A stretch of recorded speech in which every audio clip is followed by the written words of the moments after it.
All right, welcome to Photoshop, and today we're going to take a look at the image processor inside of Photoshop. So if you've ever had a folder and you wish you could process and save all those images out to be available on the web at one time without having to open up every single photo and then save it, this is the place you want to go.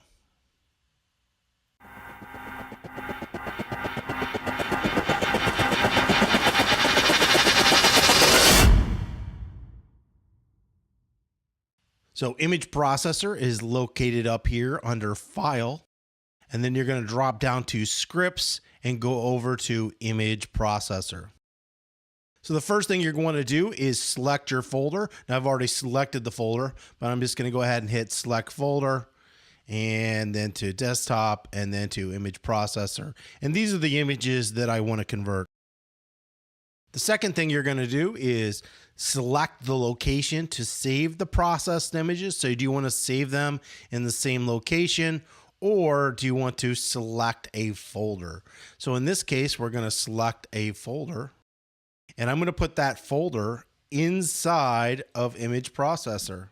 And I'm going to call this toned for web 1500 pixels. So we'll hit create and then open.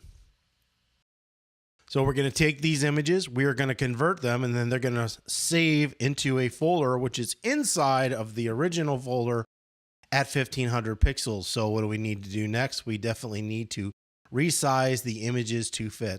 Now this is a little bit confusing. So what this means is it's not going to resize the image and make it a square image at 1500 by 1500 pixels.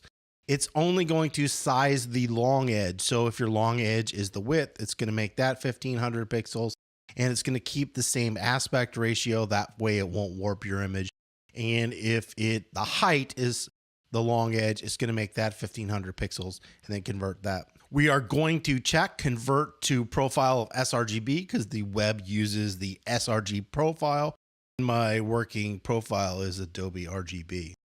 We could save as a PSD, or we could also save as a TIFF file. So all these sections are available, but what we're going to be using is sort of this batch process to save images for the web.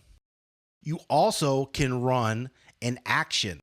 So I can have this turned off, but I can come over here and then pick any sort of action that I have available in my actions panel and then run one of these actions along with this resizing and saving. Now in this case, I'm not going to run an action, so I'm going to turn that off.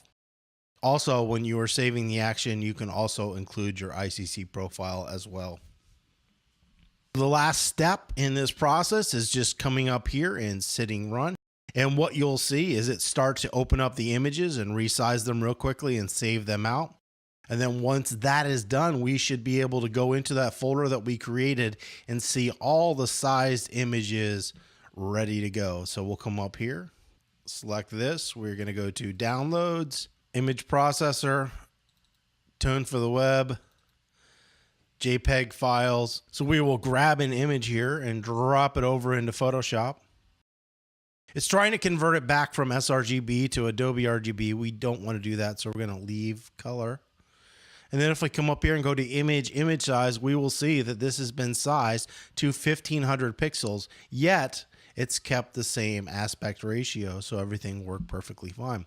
If you ever have a bunch of files that you need to resize all at one same time, image processor is a great location for you to go. Now there's a couple different ways to do this in Photoshop, but this is probably the best just because you can also add cool things like actions to your images as well.